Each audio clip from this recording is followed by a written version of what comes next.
mo isa o gamot, ngayon mo, hep hep. Oh. Daog, mo isa ko kaluha, ay ito ang isingit, hore, okay, ready, suway na.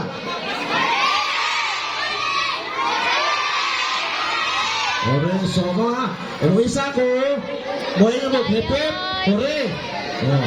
O kaduha ko mo isa na, hore, hep hep, asampol. Mga bata, so, sa pagtahod sa tuang school principal din sa Lawis Elementary School, si Ma'am Yupi Lapis. Hip hip, hooray. Isa ka samot mo, hip hip, hooray. Ingon mo sa atong mga magtutudlo din sa Lawis Elementary School.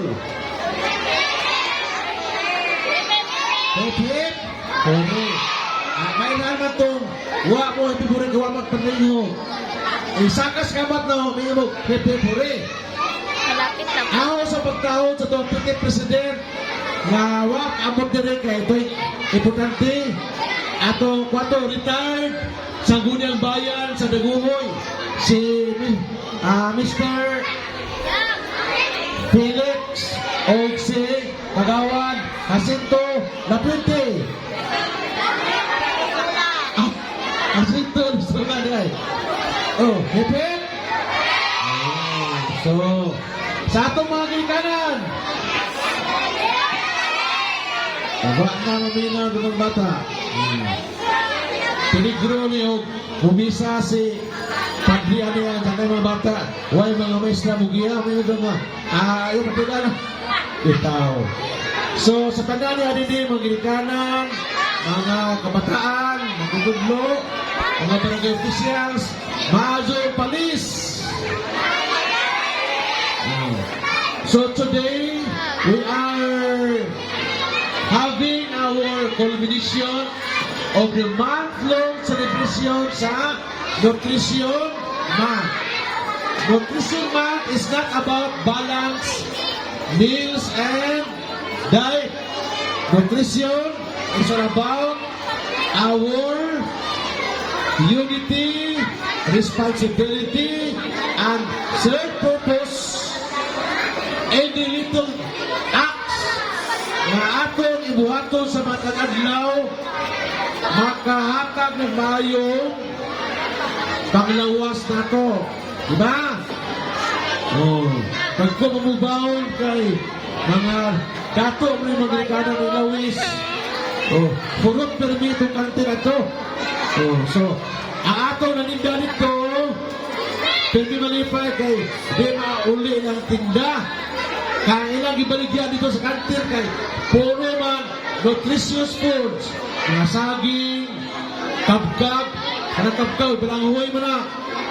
Kamuti, Kaya mo pa na yung soft drinks kay ang soft drinks kay magaluga mo na. So mga bata, ang nutrisyon, balance na sa atong lihok, sa atong gikaon, sa atong appeal sa klase, pag hands up sa atong mga kamot, kaya sa una bitaw sa eskwela pa ko, ako sinina kay nalaksi ng ilo, kay maglumpa kami hands up, kami answer. So kay, sigar pakatawa sa klasmit, nalaksi naman yung ilog di agin hands up, appeal na sa nutrisyon, karang hands up ta kay mo, answer. Kaya magdagdagan ta, magtabi dito, mag-istorya. Apil na sa nutrisyon. Kisa may ganun istorya ni. Wow. Nutrisyon mo po na ng istorya. Labi na katong mga bata nga aktibo sa klase, aktibo sa program, sayaw.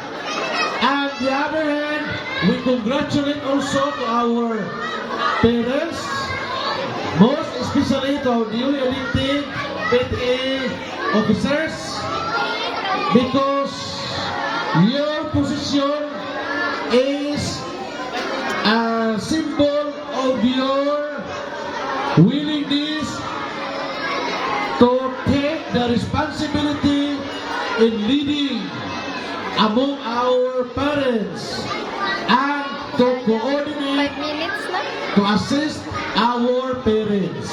So, and teachers. Sa ato pa, ang atong ibuhan karon, di lamang kay nagsaulog ta sa buwan sa Hulyo nga nutisyon,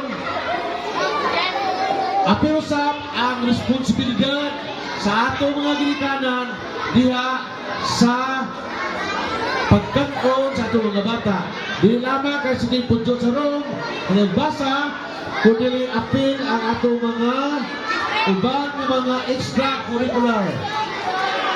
Humana mo rin nag-intramurals, nagduwa, o nanamatan district athletic meet na po. So, ang pagduwa, pagbasa, pagtuon, pagtabang ni nanay ni tatay, kay talinit pa ron. Ugwa mo agas inyong pusit, tabang mo tabo o tubig ni nanay ni tatay. So, sa atin pa, ang nutrition is all about all our activities, not just eating the food, but preparing the food that we will eat every day. Apil na po na pagtanong-tanong, pag-garden. So, sa ngalan sa Lord North District, ako mananaot na dili sa Lawes Elementary School, kada buwan, Nutrition Month. Prepare? Mayroon ko sa itong mga ginikanan din sa Lawes Elementary School na makakuhan Nutrition Celebration. Prepare? Thank you and God bless us always.